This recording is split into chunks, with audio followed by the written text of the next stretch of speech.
Welcome to the Why Not podcast with me, Chrissy Hawkins. In a world where everybody asks you why, I'm here to ask why not. So sit back and relax or walk and listen and join me on this journey as we try to answer this never-ending question: what makes people say, why not?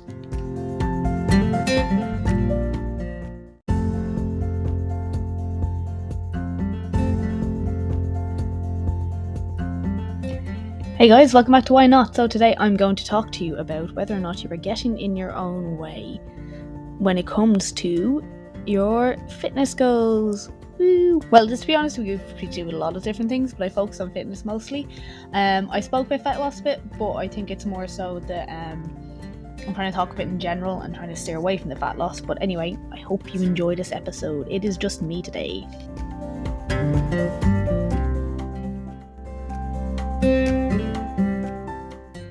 Well, hello guys, how are we? So you are stuck with me today. It is a terrible, rainy, horrendous day today I'm recording this. Hopefully it's nicer where you are, or hopefully it's nicer now when you're listening to this. But instead of sitting and looking sad, I'm going to make use of this miserable weather and record a podcast. So the fun thing is you get to listen to me rabbit on for however long I keep talking, and even better news, you might take something from this podcast and it'll enlighten your life and things will be different and you will go forward now and everything will be amazing. And if not, you have spent a bit of time doing something that is easy to do. I don't know. Anyway, I'm going to stop shiting on about that now. But today's topic I want to talk about is, are you getting in your own way?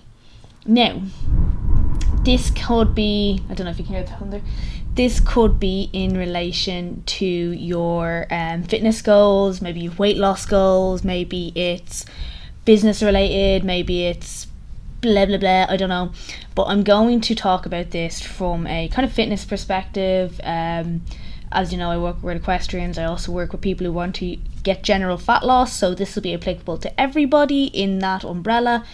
And I find that a lot of the things that we do are things that we are causing ourselves to repeat this cycle over and over again.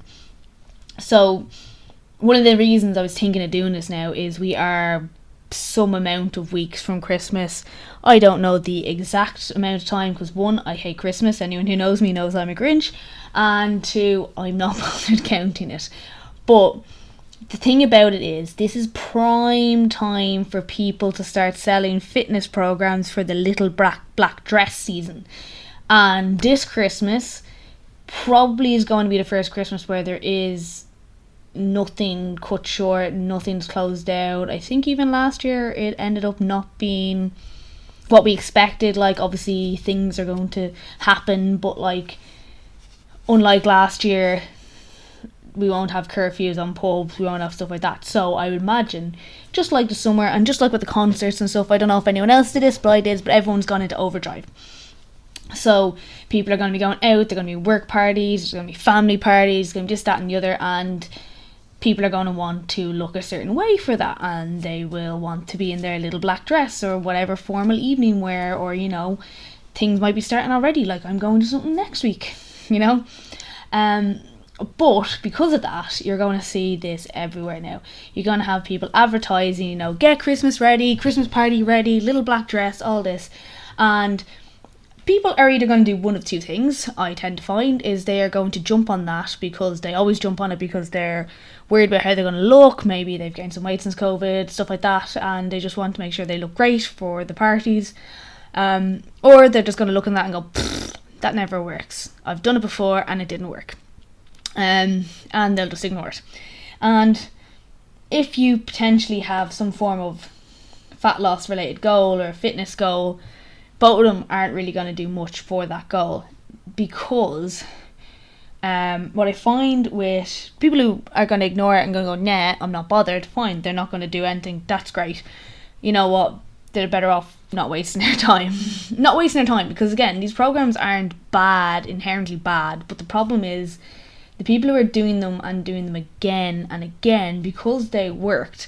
This is the problem, and this is why I make so much money for the PT who's selling them. So here's the thing. if the program worked, you wouldn't have to do it again. Does that make sense? So yes, a lot of these programs do work. In the short term, they do, because you have everything out and labelled in front of you, and you eat this at this time, and you exercise this at this time, and you do this, that and the other at this time. And then you get to the end of the 8 weeks, and then you go, oh, what do I do now? And then you go, I could do that, but I'm fed up of eating porridge for 6 weeks straight, so I'm not going to do that now. And you know what? I'm going to have chocolate because I haven't eaten a chocolate and I wasn't allowed. And then I'm going to have 2 chocolates, and I didn't drink for the 6 weeks, so I'm just going to get pissed now. Sure, it's party season, it's Christmas. Christmas weight's going to happen. All these things snowball, and by January, you're back to where you started. Maybe mid-January. And it's this thing of, you've not learned, okay? This is the problem with these kind of programs. They often give you a meal plan, give you what to do, when to do it, and all this. But you don't know how to learn, you don't learn how to do it outside of it. So if you, for instance, was working with someone and they were like, okay, I want you to send me your food and I want you to tell me what you're doing and this, that and the other, you kind of think about what you're doing, which is fine. And then you learn, kind of go, okay, like I can still eat this, but maybe I should do this instead because this will be more beneficial to me. I'm going to feel more full. Like yesterday I was a bit hungry, so I ate a little bit more. Maybe I need to sleep better. That could be the reason I ate more. All these little things that you don't really factor into these like programs that say do this here, do this here, do this here, do this here. So then as well, you find if you are doing these programs, I find doesn't matter what the program we're doing, if people kind of drop off about halfway through because they're not getting the results they expected to get at that exact time, because the internet told them they should be perfect by now, and that's not happening. And if it's a little bit slower, sometimes it can be really disheartening, and you don't realise why you're not enjoying it, or you don't realise that maybe there's something else that I need to do, that maybe I haven't been eating enough of one thing because the meal plan doesn't include it, and that's why my energy levels are off. Or maybe I had a really bad sleep, or maybe it's the week of my period, but they don't factor this in. They don't go, oh yeah, like, so 8 weeks you're gonna eat this, this and this. Or if it's a week where you need more calories because you're coming up to your period, or you need your calories from a different source, like that's a thing that people don't realise they affect you. So you could be absolutely knackered and exhausted and think you're just a failure and want to give up, or you have that extra bit of chocolate, or you have that something or other, and suddenly you're like, oh my god, I really fucked up there. And it's actually not the case. Your body just needs it, and your body's needs change through the month. So you're not a machine, which is really I think point to say. Your fuel needs different, like you're sometimes more tired, sometimes you have bad sleep, sometimes you're not going to have the energy to perform to the exact same you did last week, and that's okay. Sometimes a session that's just done is better than a session never done, and these are all these things that aren't factored into these cookie cutter programs. This is what you do. And that's how we end up with people, massive drop off, because they're not doing everything perfect. They start beating themselves up and they think this is shit. And then they fall into that category of someone who's done one before and goes, ugh, they don't work, I'm never bothered doing them. So I think these are all things we need to realise before we sign up to those programs. It's just really, really important. Like, a lot of the time these things are a little bit too much too soon. So what we have is these people walking into these programs who have not exercised in months, and they're like, yep, that's it, I am revamping my life in one go. And it often doesn't work for the reason is we're not ready for that change. And so much things have proven, like, there's enough PTs harping on about this, but there's a lot more that are selling you a dream. Little steps over a longer period of time are going to make a bigger difference than trying to do everything all at once. We're more likely to stop and give up if we're trying to do everything all at once. Or you see it, like, I think a lot of people see fitness and these fat loss goals as a start and an end. So I do it to this and I do it to this, and then I'm cured, I'm fixed. And it's not like that.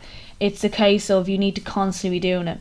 I've joked before that, like, fitness is a pyramid scheme. Like, you think you're buying in, but then you have to go up the levels, and that is true, like, because your body will adapt and change to what you're doing. So you need to progress your training, and you need to fuel yourself properly for that kind of training. There's a lot more to it than just doing a 6-week program. A 6-week program, 8-week program should be your introduction. It should be where you start. If you are new to training and you want to do something, really make a change, you will not get it done in 8 weeks. Nobody wants to hear that. It will not be done in 8 weeks, and that is it. You will get the basics, you will get where you're starting to go. Great. Now you have the option to progress it on. Do you feel comfortable doing stuff on your own after that? Yeah, absolutely fine. If you feel like at the end of your time you have the knowledge and the power to keep yourself going, absolutely go solo. But if you don't, you need to stay in something like that, like not stay in something, but having a coach or having that like person who's guiding you and helping you is going to make a huge difference to you getting towards your goal, and they will be able to progress you at the right. They'll be able to progress you at the right level for you, not here's this group for 6 weeks, everyone's going to do it at this level and good luck, you know. And that's a problem I find with most people. They want to just jump in the deep end. Especially if you do in a group program, you're going to be competing with people that maybe different fitness levels, and no matter how much you think you will keep at your own pace, I've seen so many people go too hard because they're trying to keep up with people who've been training for longer, or maybe this isn't their first time going to something, you know.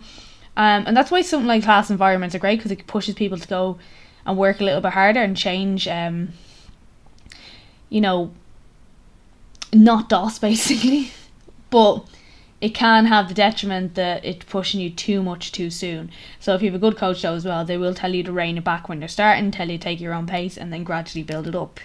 Another thing as well is people don't plan ahead. Like I hear a lot of people say, I don't have time. I have no time. I don't have time for that. I have no time.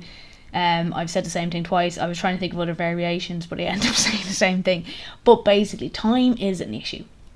Now, I'm not going to sit up on my high horse and be like, you do have time. If you really want it, you'll get up at 4 a.m. and do it anyway. Blah, blah, blah, blah, blah, blah. But what I am going to say is there a way that you can work it into your life?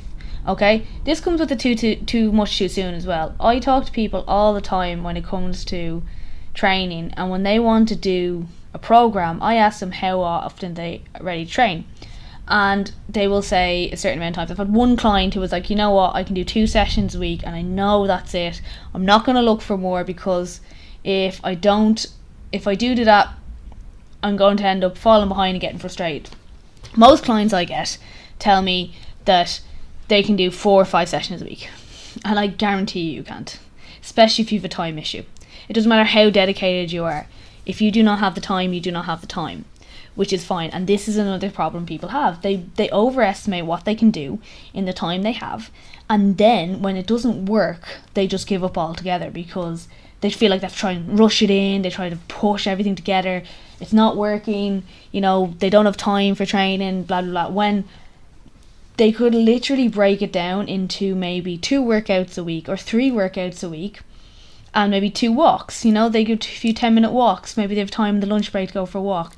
Maybe they could walk down to get the kids or something like that. Like all these things that people aren't thinking about when they say, I don't have time. And the other issue I find as well is everyone goes, I'm going to do this, but they don't schedule when. So do you have a time issue or do you have a schedule issue? Because that I find is a big issue with people, is they say, I'm going to do 4 workouts this week, and you're going to go, okay, when are you going to do it? And they're like, I don't know, I'm just going to do them. And you're like, okay, right, but you know you're working 9 to 5, yeah, you know you have a lunch at 1, okay, right, you have to collect the kids from school or collect kids from the Montessori reminder at 5, yeah, great, okay, you're going out on Saturday night, yeah, at this time, right, okay, cool. So where's the workouts going in? I'll just find a place for them. You won't find a place for them. I'm telling you now. If you don't plan them into your week like everything else you do, you won't get it done. Like, you don't have to have like a calendar. Well, having a calendar is great. One of the great things about COVID is you used to have to book in your gym sessions, and that means it was in the diary. That's another great thing. Sometimes if you go to classes, if you're going to a class, you have to go at a certain time. If you're at a certain time, same thing if you're doing personal training, you have to meet your PT at a certain time. Great, perfect. This is all great for people who struggle with scheduling. But if you are going to work out on your own, you have got to do that scheduling yourself. So look at your calendar. What's on that day? Where can you get it in?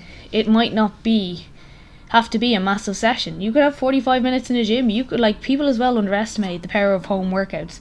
I know we're sick of being indoors and stuff, but if it's going to mean the difference between you actually doing it and you dossing off, working out at home is a godsend, and people don't realise how much of a difference they can make. Like, because obviously we're sold this thing, grind, hard work, blah, blah, blah. And that's another thing on top of the scheduling issue. If you have a very tight schedule and you want to put in 4-hour-long workouts a week, you're probably not going to fit them in anywhere. So, could you do a half an hour at home? That takes out your commute. Are your kids playing sports? Is there a gym nearby that you can go to while they're playing their training? I know plenty of people who do that and drop their kids off at their sports and come down round to the classes. What else can you do? Like, any way you can fit it in. Your kids are training, go for a walk while you're waiting for them. All these little things we can do, and we underestimate how powerful they can be to our fitness, to our getting to our goals. We build up we have this really bad habit, I think, of thinking you have to do this crazy amount of training just to get this way you want to look, okay?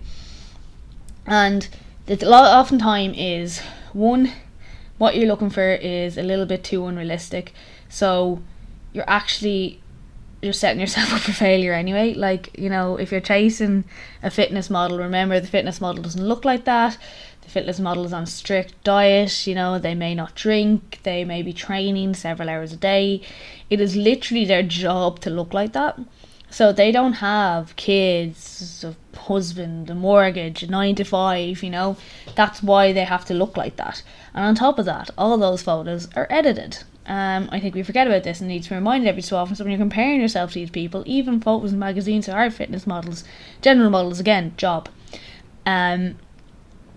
Celebrities, they're all gonna be airbrushed, and that's gonna make them look better than they look.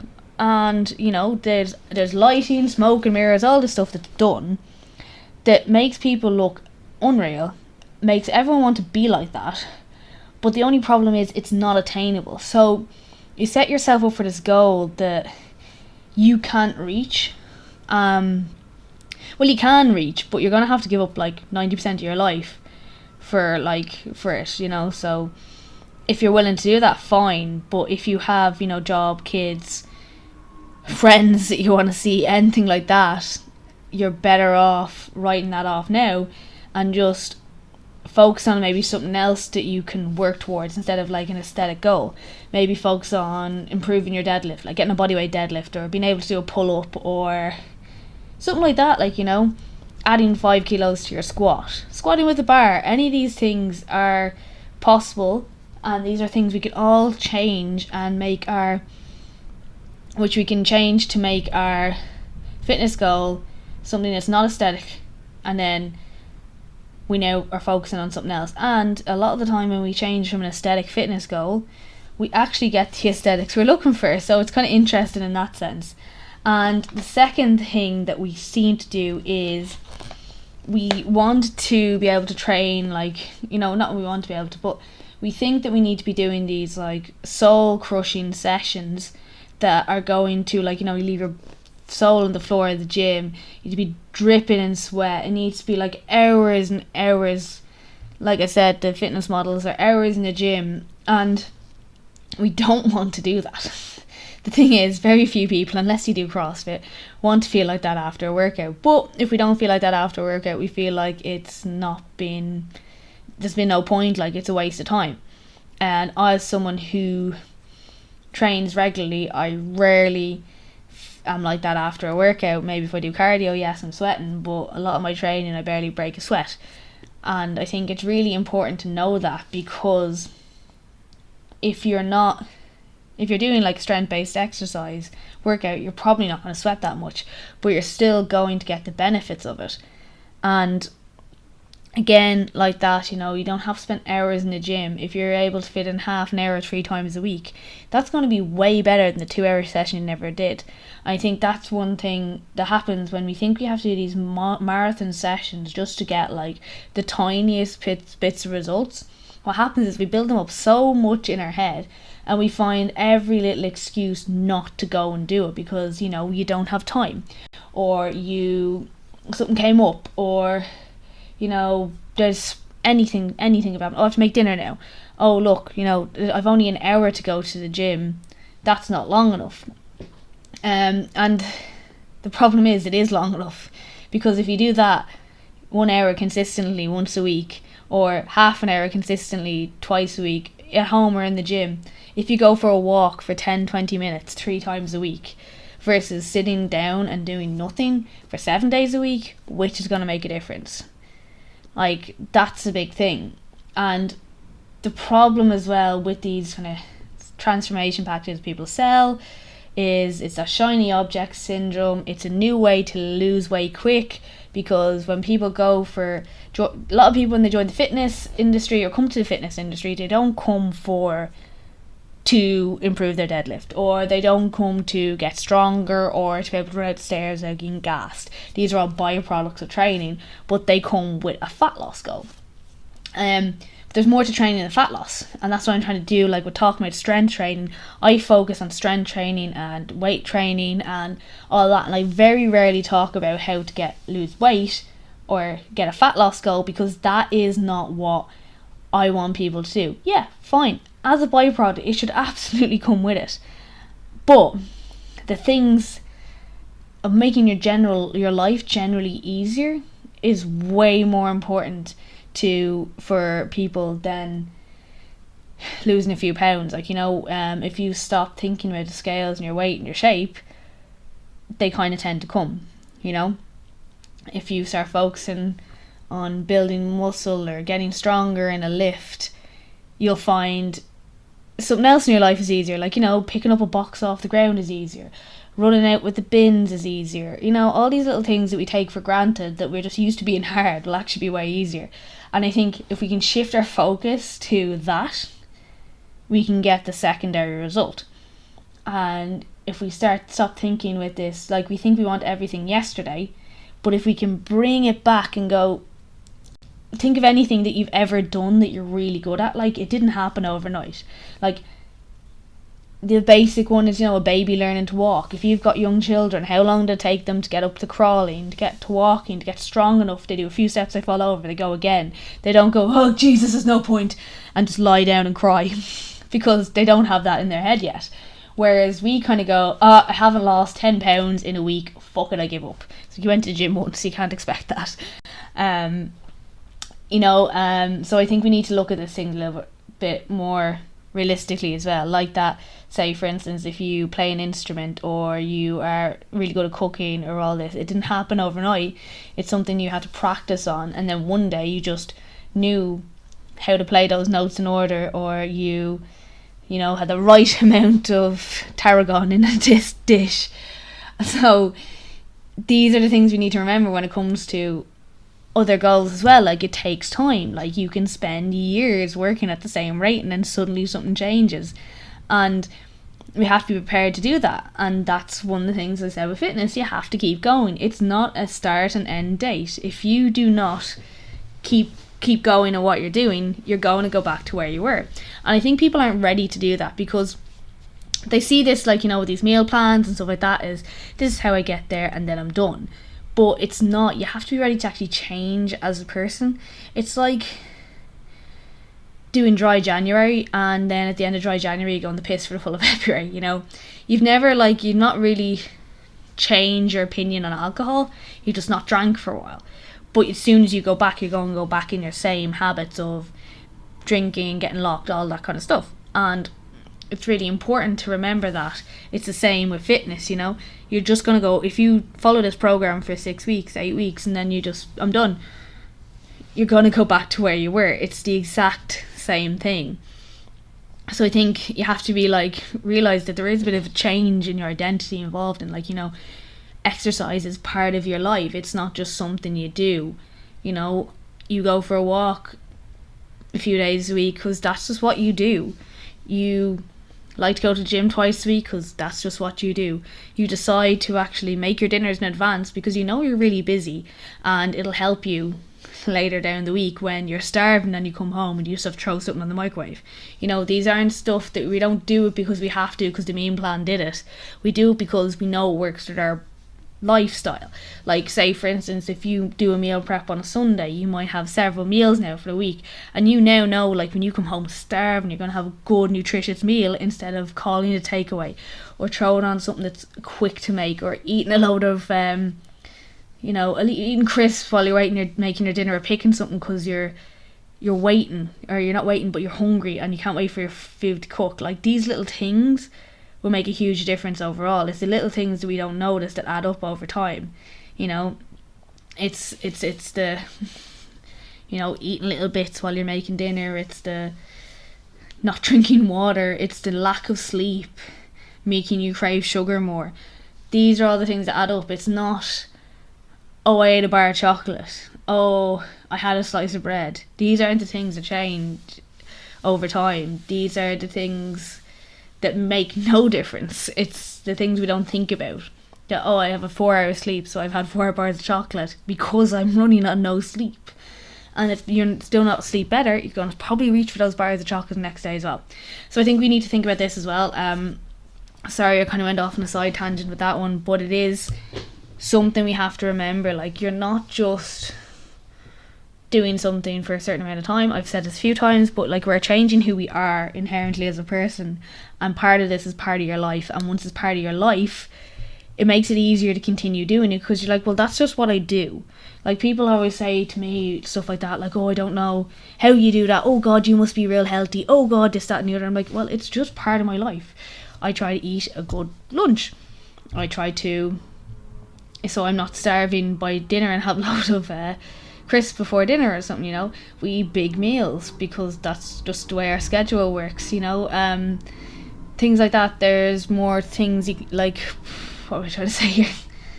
You know, I train 5 days a week because I enjoy it. Now, I know not everyone enjoys it, but you can fit in ways to do it during the week as well. Like, as I said, going to classes, going for walks with your friends, stuff like that is all going to be ways of increasing your activity in a more fun way. Like, I see people in my classes who are all friends, and they, you know, they've made friends from the gym. It's not from anywhere else. They've come in and made friends, and they talk and they're delighted to see each other. So it's not as intimidating and scary as you think. You know, I find if you're intimidated by a gym, join a small semi-private gym. You'll find majority of people in the gyms are normal people. So that's just my 2 cents on that one as well, you know. So I suppose that kind of covers most of it. Are you getting in the way? I suppose it kind of was trying to break down little ideas that we have and that hold us back, and maybe things we can put in place that'll stop you from returning to square one each time you start training. Maybe you'll start training now this time and you'll just keep going, and you'll just feel better and stronger, and you won't be returning all the time, you know. Or you'll be returning all the time, but not after 6 weeks here and then you disappear for 6 months and then you have 6 weeks here, you know. You'll actually enjoy what you're doing, and it's not going to be a chore. Some days will be a chore, some days you won't want to go, and some days you might just take the day off because you're not feeling up to it, by the way, which is totally fine. That's also completely normal. Not everyone wants to train every day, and not everyone does train every day, and I skip sessions when I'm bollocks too, and I have bad sessions when I'm bollocks, and I just be like, write it off, going, well, it's better than none at all. Okay, just a little side note there in my little rants. But if you are looking to follow me, you will find me on Instagram and TikTok. It's Chrissy H Fitness. I also have a website. It's www.chrissyhawkins.com. And if you are an equestrian and you are looking to improve your riding, rehab any injuries, or just feel more strong and confident in general while working with horses in any capacity, do follow me on @strongthesaddle_. That's on Instagram.